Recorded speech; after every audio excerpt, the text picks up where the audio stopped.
Hello everybody. If we were at school right now, I'd be teaching you how to cut things with knives. I'd be teaching you how to cut vegetables up as part of our learning about cooking. As we're not at school, I'm going to do my best to show you the technique, and hopefully you can have a go and you can practice a bit at home. First of all, make sure, before you do any cooking, make sure that you've washed your hands, that are nice and clean, and make sure that you've cleaned your surface area and that everywhere you're working with is really clean and free from bacteria. Secondly, if you are working with knives, you need to have an adult in the room, so make sure that you've asked an adult's permission and make sure that, that the person is there watching you and watching what you're doing. First of all, I'm going to talk about the type of knife. Now, if you have a smaller knife at home, one about that long, you can use that today, that's absolutely fine. But in school, we generally use about that length of knife. And that length of knife will give you a little bit more leverage. If you've got a longer one, you can use a longer one or a thicker one, they're also fine. But please make sure that they are very sharp, because if they're not sharp, they could slip and it won't be as good. Right, so I'm going to start off with this one. And I'm going to cut three things today. First of all, I've got a carrot, and I've got a potato, and I've got an onion. There's no particular reason why I'm using a red onion or why I'm using a red potato. That just happened to be what I had in the fridge at the time.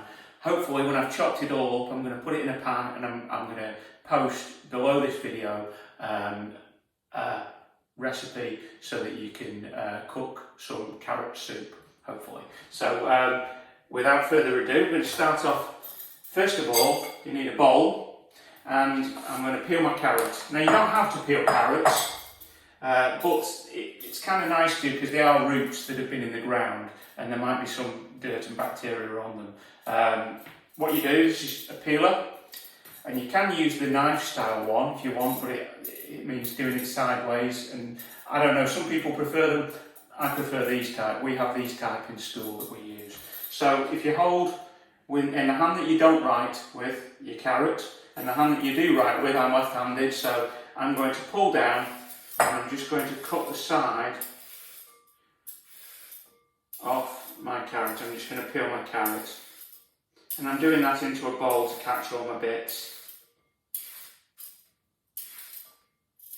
Go all the way around. Okay, then your carrot's like that, and you've peeled everything off from around it. Same with the potato. I'm going to hold my potato in the hand that I don't write with, and I'm going to drag down into the bowl.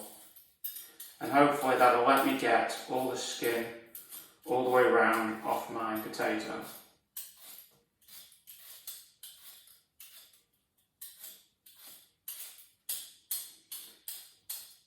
If there are any bits stuck to it, like you can see there's a bit there, I can just go over it and I can just get that bit off.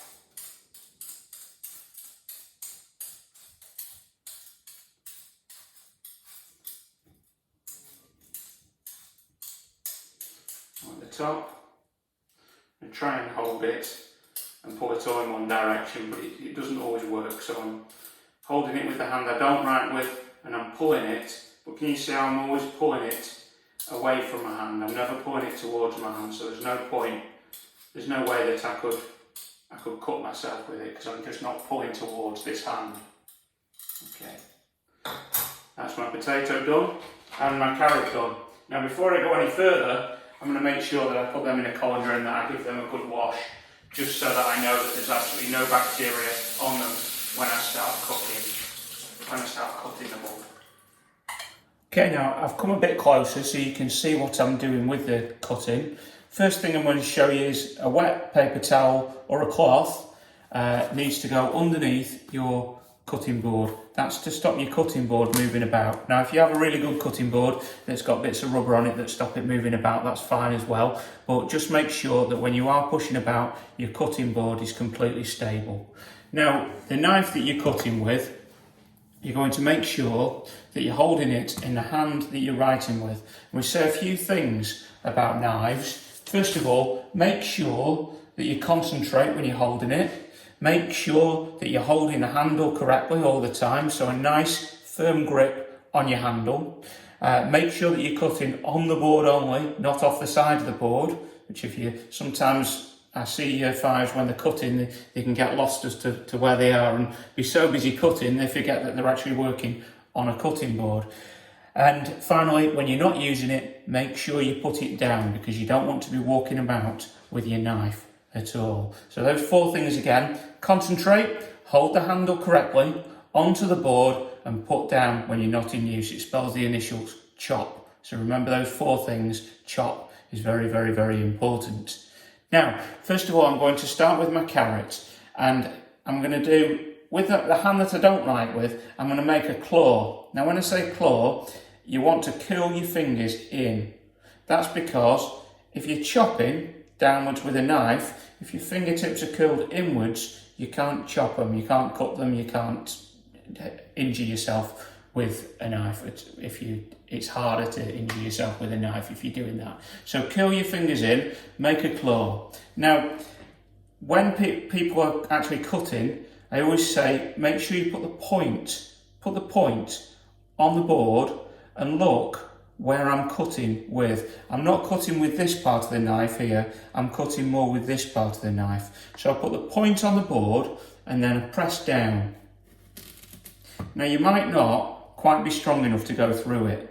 If you're not strong enough to go through it, don't worry, put the pressure on this point so that your knife is still, keep your claw and push down. So that's the top end of my carrot that I don't want. I'm going to turn it round. Again, point on the board and push down. And that keeps my knife very, very stable if I'm putting my point on the board. Now, as I'm chopping the carrot up into bits, I'm going to chop it into round segments. You shouldn't, at this point, be standing it up and trying to chop like this, because it could wobble, it could go everywhere. So I'm going to chop it up into 3 pieces, just so I can do each piece individually. So I'm going to put point on the board again and press, point on the board again and press. You might see some professional chefs doing this and they're going like this, and they're really going for it, and they're doing it really, really fast. Speed will come, but first, before you do that, you've got to get it accurate, you've got to get it nice and safe. So claw again, push down, push down, push down, and keep pushing down till you get round segments.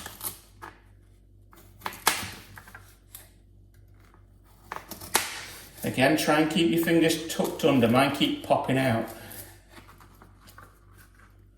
There you go. So I've got round segments of carrot ready there. If you want to chop them up any further, you can do. Just again, put the point on the board and just press down. Right. I'm going to chop these up as well.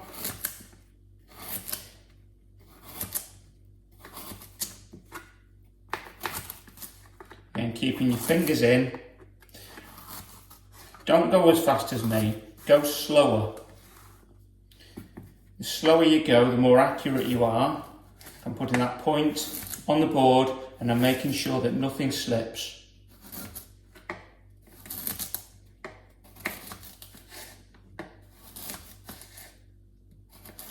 If you can't get through the carrot, use your weight on the knife rather than putting your second hand on the knife and trying to go like this. I do see a lot of year fives getting a bit frustrated, thinking, I can't get through a carrot, so I'm going to push like mad, and then of course it gets dangerous and the knife ends up slipping. So that's the carrot done. First of all, potato, here we go. I'm going to use this bit of the knife again. This is a bit easier to get through than a carrot. Again, point on the cutting board and push down. I'm going to chop it in half first, and then I'm going to chop it into bits. If I can get a flat edge like that, that means I can keep it quite stable, so it's a lot safer. Again, fingers in, claw, push down. Now cut it in quarters, and I'm going to go across it. 1, 2, 3, 4, 5, there you go. And then I'm going to turn it round. And now that I've turned it, I should get some quite small pieces of potato. There they are, very small pieces of potato. So that's my potato chopped up. Again, I'm trying to keep my fingers in. fingers in, turn them round to get very small pieces. I did it a slightly different direction that time. This is all about practice. The more you do it, the faster you get with it. So don't think that you've got to go really, really fast.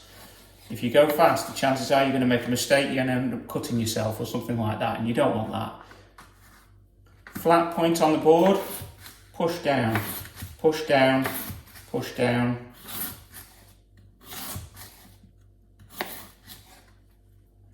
Okay, I'm going to turn it round and I'm going to push down again. Keeping the point secure on the board all the time and trying to keep my fingers in. There you go. And there's my final one. Point on the board, turn it round. And so I'm going for lots of little bits with the potatoes. That's my potato done. Now, what's different about my onion? Let's see, I'm running out of space on my board. If you're running out of space on your board, feel free to get another one or put everything in a bowl. Okay, here I've got my onion, that bit's the root, and you want to keep the root intact while you cut it. I'm going to, first of all, put a point on the board again, firm grip, my fingers in, using a claw shape, and I'm going to push down, and I'm going to get through the top of the onion. So I'm just going to chop the top of the onion off. I don't want that bit. Put that to the side. That's going in the bin. Now, the rest of the onion, that bit, that's the shell of the onion. That can be peeled away. And that comes off fairly easily. If you can't get the shell of the onion off, then fingers in, you can run your knife down the side of it and you can use that to get the shell, get the outer layer off. There you go. Just that one layer needs to be taken off.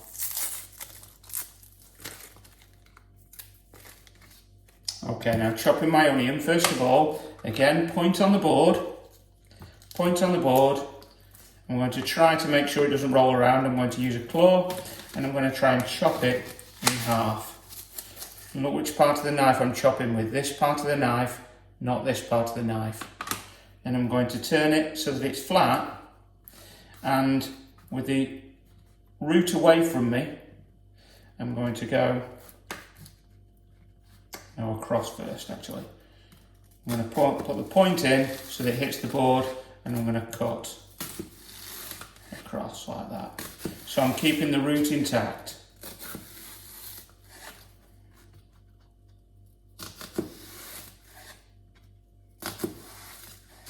Now, you can see I've chopped down it, but the root's still intact. That'll let me turn it round 90 degrees, and then I chop across, point on the board, chop across. And there, I've got it's all diced up. And that bit, that's just the root at the end. That's the bit that you don't want. Same again. I'm going to put my point in the onion, hit the board, and chop down, point in, chop down, point in, chop down. I'm going to do that a few times, keeping the root intact. Point in, chop down, point in, chop down. Then I'm going to turn it around 90 degrees and I'm going to chop, again keeping my point anchored on the board. Chop down. And that's my onion diced up as well. Happy cooking!